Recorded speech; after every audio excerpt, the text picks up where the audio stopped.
pour moi, c'est une ville de débrouillards. Ouais. C'est ça qui Ou de flemmards pour ceux qui se débrouillent pas, tu vois, ou de galériens. On n'attend rien de personne. Je veux dire, notre premier local pour répéter, on a forcé une cave et puis on allait répéter dedans. Au bout d'un moment, quand il n'y a pas les choses, tu sais de te débrouiller pour les avoir. Et après, ça devient une habitude. Et cette habitude, ça devient un caractère, une personnalité, une façon de faire.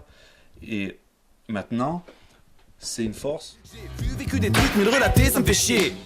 Je m'exprime, une fiche du reste. Décider d'être libre, c'est une prise de tête. C'est aussi sur la nature, parce qu'on a la mer, on a les collines, etc. Donc c'est assez atypique quand même pour une ville française. Donc obligatoirement, ça a quand même une certaine influence sur les artistes qui vivent ici, quoi. Moi, je sais qu'à travers la musique, même si je m'en rends pas forcément compte, j'ai eu des retours où il y a une espèce de nonchalance dans la musique qui se retrouve, et je pense que c'est forcément grâce ou à cause de la ville.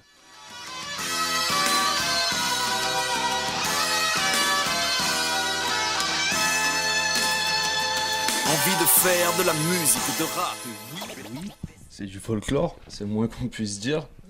Déjà, pour la plupart, tu taffes à côté, parce que t'as besoin de faire rentrer de la thune et que l'argent vient pas forcément à foison de la musique.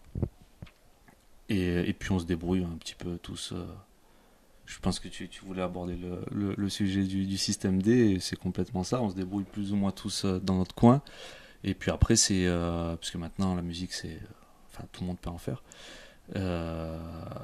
Après, c'est l'expérience et le professionnalisme de chacun qui va faire la différence, selon moi, après sur le produit fini.